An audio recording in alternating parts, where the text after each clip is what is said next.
Thank you very much, my sister Lero, and good morning, Prof. Of a truth, all over the world, private partnership is growing. True, there is no country in the world that has the resources to do it all alone by government. Several roads in America, you may not even know that they are privately funded, but the roads are there, just pay toll and you're going. So, but the critical thing is that there are choices. For every private road that is tolled, there are choices for those that cannot afford the tolling expenses. So, of a truth, yes, that's actually the way the world has gone. Private people are involved in all sectors, not just roads alone, rail. I mean, that's why the airlines of the world are not all owned by governments. They are privately, majority of them are privately owned. So it's the same thing with the roads. Across the globe now, truly, private partnership is coming in. But one thing that we must do is, if we are copying, we must copy correctly. That is, there must be alternative, viable alternative, not disabled alternatives. You know, one of the things that I hear, you know, looking at the numbers, Mr. Adenusi, when Alera was opening, she said the total length of roads in the country is about 200,000 kilometers.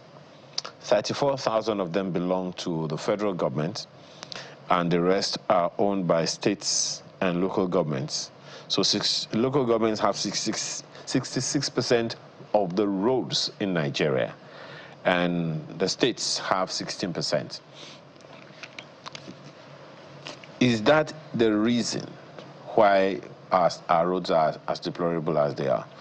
I ask because we all know the challenges that the local government level of administration, that tier of government has had in Nigeria over the years. We also know the initiative of the federal government in ensuring that they get their due as and when, so that they can do all the things that they are expected to do according to the Constitution. Many people don't even know that local governments have a responsibility to maintain roads as well. So is that a challenge for you? Even though, yes, I mean, everyone would agree with you that governments alone cannot champion their infrastructure needs. But is that a significant thing for you in the infrastructure challenge or deficit that we have? Yeah, thank you very much, Aya. You see, unfortunately, we don't have local government. But we do have local governments, Mr. Dennis. Have it. Oh, dear. I think the network is playing a fast one. I'm sure we'll get him back. Well, Mr. Beggavan, Prof, you may want to please take that on. Is that the reason why we are having the kind of infrastructure deficit we have? 66% of roads in the country are owned or championed by local government administrations. I would have thought that the flip side is the reality. Yeah, well, you see, deliberately we destroy the local government cadre, which is the closest to the people. And if, from the statistics you gave, they have 66%. There is nothing that says a local government cannot champion PPP. And when they do it, they will do it the way according to global best practices. The states will do theirs, the federal will do theirs. But today what we have, which is part of the problem, is that somebody sits at the state, he assumes that he's the lord of the manor, and he takes over the responsibility of the local government, thereby crippling that arm of government, and the benefit that would have accrued to the people, they are denied.